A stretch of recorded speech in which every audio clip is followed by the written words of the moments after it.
자, 안녕하세요. 하이베타 투자 TV입니다. 최근에 테슬라 주식이 다소 좀 회복을 했죠. 아마도 2분기 실적에 대한 기대감이 있고요. 한국 시간으로 오늘 밤에 2분기 인도량이 나오는 거죠. 이거 실적이 아닙니다. 실적이 아니라 인도량이 나오는 거고. 근데 이제 테슬라 같은 경우에는 차량 실적이 굉장히 중요한 거기 때문에 아마도 인도량이 나오면 실적에 대한 예상이 어느 정도 되기는 하겠죠. 실적이 좀 좋을 것이라는 이야기는 이전부터 계속 돌고 있었어요. 그래서 기관들 컨센서스를 봐도 차량 인도량은 좀 많이 괜찮을 것이다. 이 얘기가 나오더라고요. 그런데 하필 이때쯤에 주가가 오르고 있죠. 얼마 전에 있지 않습니까? 여러분 그때 8% 상승했던 거 기억나십니까? 한 2, 3일 전이었던 것 같은데. 자, 이게 어떤 뉴스가 나왔냐면요. 이 뉴스가 나왔습니다. 기존에 하드웨어 3 차량이 있었죠. 구형 모델 Y하고 구형 모델 3죠. 근데 이 차들로는요, FSD를 할 수 없다고 일론 머스크가 인정을 해버렸습니다. 근데 그러고 나서 뭐 다른 이유도 있었지만 그 컨퍼런스 때 주가가 많이 하락하긴 했거든요. 근데 이제 FSD를 완전 결제한 사람이 그렇게 많지는 않단 말이죠. 그런데 테슬라 차를 옛날에 샀던 사람들은요, 굉장한 얼리 어답터란 말입니다. 그래서 좀 있긴 했어요. 이전 차량을 갖고 있던 사람은 FSD를 할 수 없다고 선언을 해버린 겁니다. 굉장한 실망감이죠, 이게. 배신감이죠, 이게. 테슬라를 그 당시에 옛날에 테슬라를 구입했던 사람은요, 그 이유가 있거든요. 그게 바로 자율주행을 할 것이다 라는 부분도 굉장히 많았단 말이죠. 이걸 근데 깨워버렸죠. 이건 뭐 거의 소송감이죠, 소송감. 사실 저도 그 배신감이 되게 강했습니다. 왜냐? 저도 구형 모델 Y를 들고 있고요. 지금 현재 FSD도 저도 결제했습니다. 저는 사실 지금 하드웨어로 4 바꿔야 되겠다는 생각 때문에 트레이드인 이제 신청을 해놨거든요. 차량을 구매해가지고. 전 주니퍼로 바꾸는 거죠. 좀 돈이 좀 들어갈 것 같지만. 그래도 FSD에 대한 열망이 저는 굉장히 큽니다. 꼭 이걸 한국에서 1그룹으로 보고 싶다. 라는 게 있거든요. 어쨌거나 이렇게 얼리 어답터를 배신하는 모습으로 인해서 테슬라 주식을 일정 부분 포트에 보유한 사람이 테슬라 차도 많이 들고 있지 않습니까? 아마 이분들한테서도 좀 매도가 나오지 않았겠는가, 좀 실망스러운 거죠. 그런데 며칠 전에 라이트 버전이 나왔단 말이죠. 그러고 주가가 상승했단 말이죠. 8%씩이나. 자, 그것도 있잖아요.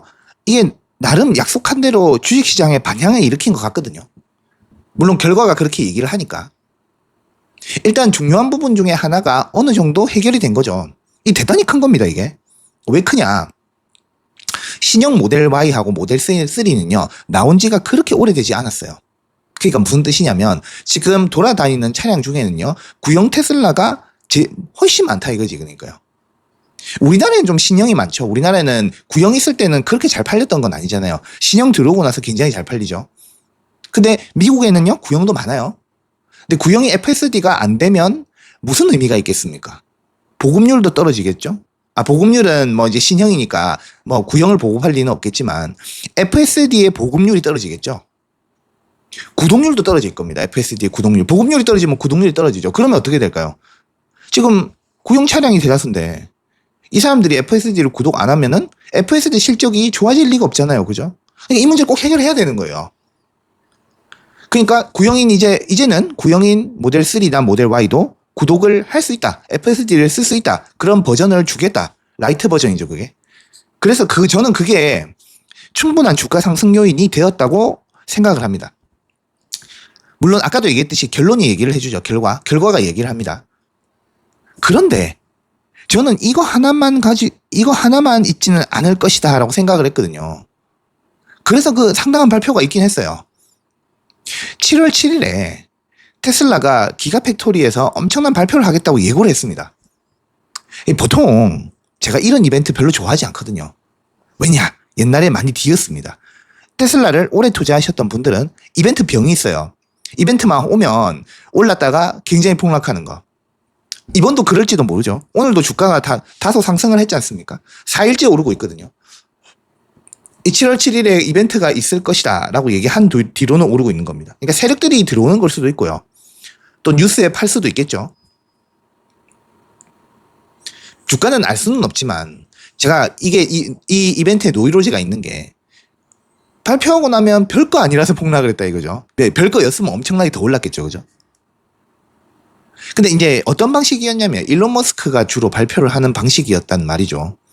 근데 이번에는 어때요? 이번 발표에 힌트를 던지는 사람은 엔지니어링 부사장 라스모라비입니다. 본인이 얘기한 거예요. 최근 인터뷰에서 기가 텍사스의 거대한 확장이 있고 스케일링에 대한 멋진 소식이 있을 것이다 라고 직접 얘기를 했어요. 근데 생각해 볼게요. 기가 텍사스 확장하는 거 확장할 거 아닙니까? 스케일링은 도대체 뭘까요? 스케일링 얘기를 할 거면 딱 두 개 얘기를 할 수 있겠죠. 그죠? 근데 제가 있는 가장 큰 두 개가 뭐냐면요. 첫 번째는 사이버캡이겠죠. 당연히. 사이버캡을 스케일링을 크게 할 거다. 이 얘기 있고. 그 다음 두 번째, 옵티머스에 대한 스케일링을 할 수 있겠죠. 이게 두 개가 가장 메이저입니다. 그래서 이게 이제 시작도 하기 전에 이제 주식시장에서 난리가 났어요. 이게 뭐 예상이 있어요. 뭐 로드스터일 것이다. 뭐 도조가 확장되는 것이다. 뭐 옵티머스 라인 증설이다. 근데 이게 저는 사실 옵티머스가 지금 중요하지는 않다고 생각을 합니다. 그러니까 이 스케일링, 확장과 스케일링에 대해서 옵티머스를 라인을 증설했다. 요 얘기 할 거라면요. 7월 7일에 엄청난 발표가 아니라고 저는 생각을 합니다. 물론 옵티머스가 새로운 형태의 옵티머스가 나오기만 해도 좋은 뉴스긴 해요. 근데 새로운 옵티머스를 양산을 하겠다? 현실적으로 저는 어렵다고 봅니다. 왜냐? 모델 X하고 S를 라인을 바꾼 지도 오래 안 됐어요. 그게 그렇게 뚝딱 바로 되는 건 아니라고 생각이 드는 거죠. 그리고 현 시점에서 이걸 뭐 10,000대, 20,000대, 30,000대 이러면 안 될 것도 아니지 않습니까? 물론 그렇게 수율이 올라오지도 않습니다.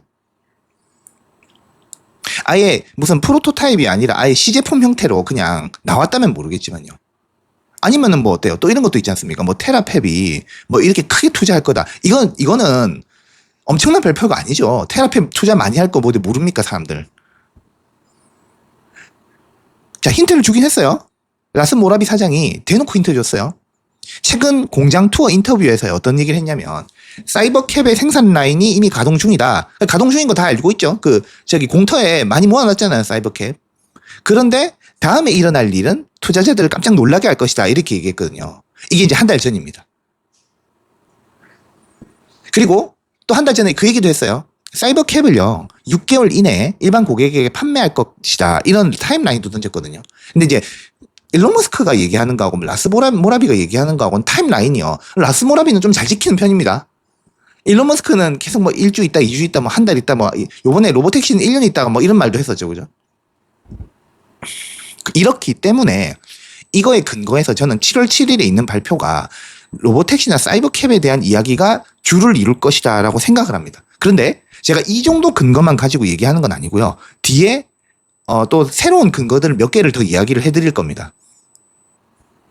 자, 그런데 일개 유튜버인 제 이야기를 듣고요. 이제 로보택시 발표하니까 뭐 주가가 2배, 3배 될 거야. 하루에 만에 뭐 20%, 30%가 오를 거야.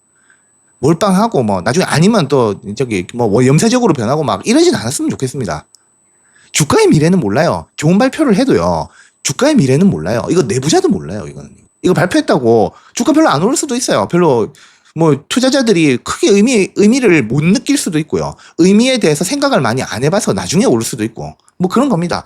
그래서 이거를 주가랑 바로 결부짓지는 말자.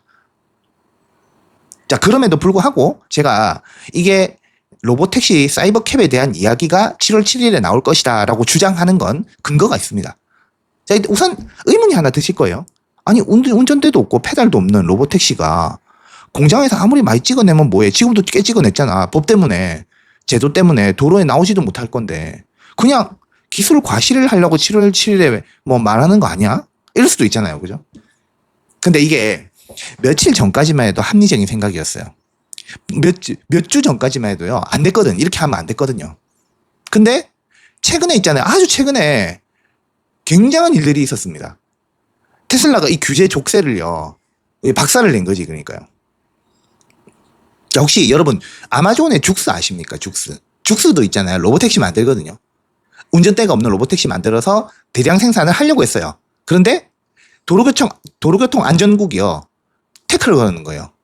그래서 야, 너네 1년에 딱 2,500대만 테스트해라. 이런 제한을 딱 걸어버렸거든요. 근데 이 제한이 키포인트였습니다. 근데 재밌는 거는요. 테슬라도 똑같은 방식으로 했거든요. 근데 테슬라는 통과하고 죽스는 그때 실패했습니다. 왜 그러냐? 물론 이제 테슬라가 좀 교묘하게 이용을 하긴 했지만 테슬라하고 죽스의 티어를 생각을 해보세요. 기업이 가진 힘이죠, 이게. 일론 머스크의 힘이고 일론 머스크가 만들어낸 트럼프 정부의 힘이죠. 이건 거의 특혜죠, 특혜. 특혜라고 할 수 있습니다. 죽스도 똑같이 했어요. 페달도 없고요. 운전대도 없고요. 브레이크도 없어요. 이런 형태의 로보택시를 만들어 왔는데, 자, 우리 차는 이제 우리 차는 운전대가 없는데, 우리는 사람이 운전하는 게 아니고, 이제 뭐, 운전대가 없고, 뭐, 페달이 없고, 브레이크가 없는 이런 해당 규정은 좀 무시를 하고, 나머지는 그 안전 기준을 충족했다. 이렇게 해서 자체 인증을 선언했거든요. 그런데, 도로교통안전국이 인정을 안 한 거예요. 그래가지고 이제 죽스가 정부하고 타협을 한 게 연간 2,500대만 생산할 수 있는 예외 승인을 신청을 해두고 이제 정부 허가를 기다리고 있었습니다. 이게 언제냐면요. 2025년 8월입니다. 이게. 자, 전제는 이겁니다. 우리 차는 사람이 운전하는 차가 아니다 이거죠. 그러니까 운전대하고 브레이크 페달은 안 만들게. 자, 이까지는 괜찮아요. 이까지는. 그런데 정부에서 정한 연방안전기준이라는 게 있습니다. 연방안전기준. FMVSS 기준이라고 하거든요. 근데 이게 이제 자체 인증을 해가지고 이 라벨을 붙이거든요. 그런데 자체 인증해갖고 라벨 붙이면 거짓이 나올 수도 있잖아요. 근데 이거는 거짓을 하면은 진짜 엄청난 벌을 받습니다. 근데 이 라벨을 붙이면서요. 운전대도 없고 브레이크 페달도 없는데 무슨 기준 충족이냐 이래 되는 거지. 그러니까. 왜 라벨을 붙일 거면서. 근데 이제 죽스는 어떻게 맞섰냐면 아니 이거 사람이 운전하는 차가 아니니까 페달하고 그거 브레이크는 필요가 없지 않느냐 이렇게 된 거죠. 근데 테슬라가 이거 어떻게 피해갔냐면요. 아주 진짜 교묘하게 피해갑니다. 이거 사실 말장난이거든요. 자, 어떻게 적었냐면 이렇게 적어놨습니다. 이렇게 라벨을 붙이는 게 아니라 적어놔요. 이 차량은 무인 자동차인데 사람이 운전하는 자동차가 아닌데 그래서 페달이나 브레이크 페달은 없습니다. 이런 말을 적는 게 아니라 다 빼고 있잖아요. 어플리케이블 그러니까 해당하는 미국 안전기준은 다 준수했다. 이렇게만 적어놓습니다. 라벨 안 붙였으니까 팔 수 있는 논리는 있죠. 그죠? 요거 빼고 나머지는 연방 안전기준을 다 충족했으니까 뭐 봐달라 이런 얘기죠.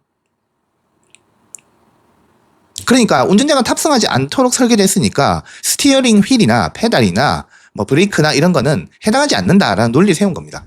안 지켜도 되겠다 이거죠. 그러니까.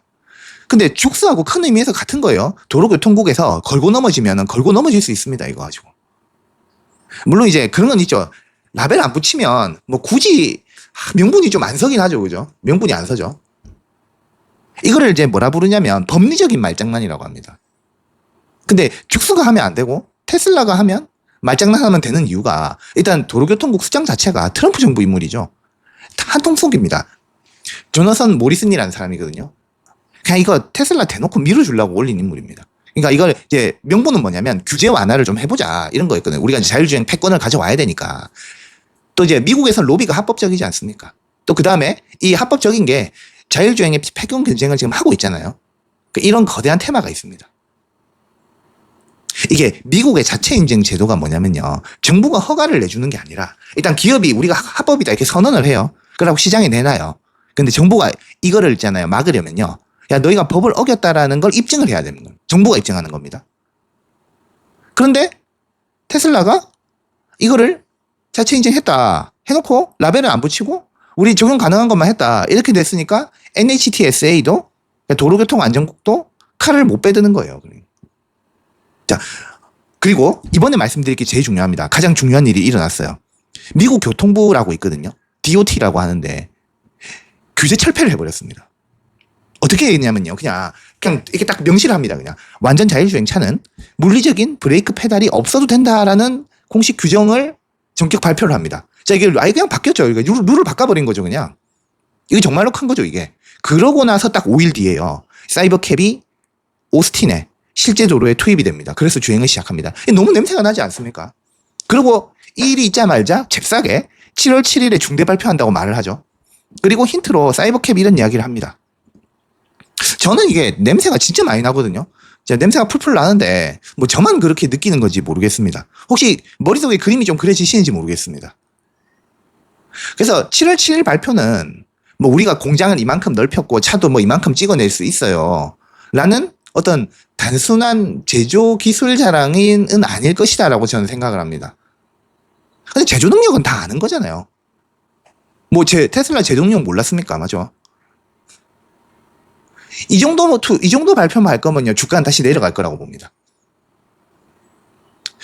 또, 뭐, 이거 따지고 들면 환경청 승인도 끝났고, 교통부 규제도 끝났고, 공도 테스트까지 시작을 했으니까, 이제 합법적으로 사이버캡을 대량 양산해서 전 세계에 쏟아내겠다라는 상업화 선언이 될 가능성도 크다, 이 말이죠.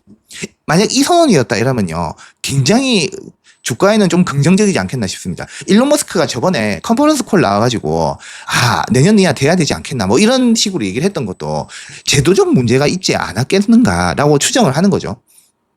이렇게 뭔가 안 풀어주니까 우리도 이제 사이버캡을 많이 풀기가 좀 어려운 거예요. 그래서 저는 뭐 7월 7일에 진짜 어떤 걸로 놀라게 할지 진짜 기대가 좀 되긴 하거든요. 물론 이것만 믿고 주식 투자하지는 마시고, 네. 그냥 이제 뭔가 좀 느끼는 바가 많아서 그냥 아예 제가 7월 7일에 무엇을 발표할까로 영상을 한번 만들어 봤습니다. 여러분은 또 어떻게 생각하시는지 한번 댓글로 남겨주십시오. 그러니까 제가 보니까 그 옵티머스에 대한 생각을 가지고 계신 분도 많더라고요. 저는 이렇게 생각하는데 옵티머스일 수도 있지 않겠습니까? 근데 저는 옵티머스 정도로 뭐 대발표가 되나? 그냥 뭐 새로운 형태 옵티머스 뭐 매년 발표했는데 뭐 그때 매년 발표했는데 매년 발표할 때까지는 뭐 중대 발표다 이런 말은 안 했지 않습니까? 그냥 말도 없이 발표했지 뭐 그냥. 그래서 뭔가 7월 7일에 뭔가 스페셜한 뭔가가 있지 않겠나라고 생각을 합니다. 자, 여기까지 해서요. 하이베타 투자 TV였고요. 다음 영상도 잘 만들어서 또 찾아뵙도록 하겠습니다. 고맙습니다.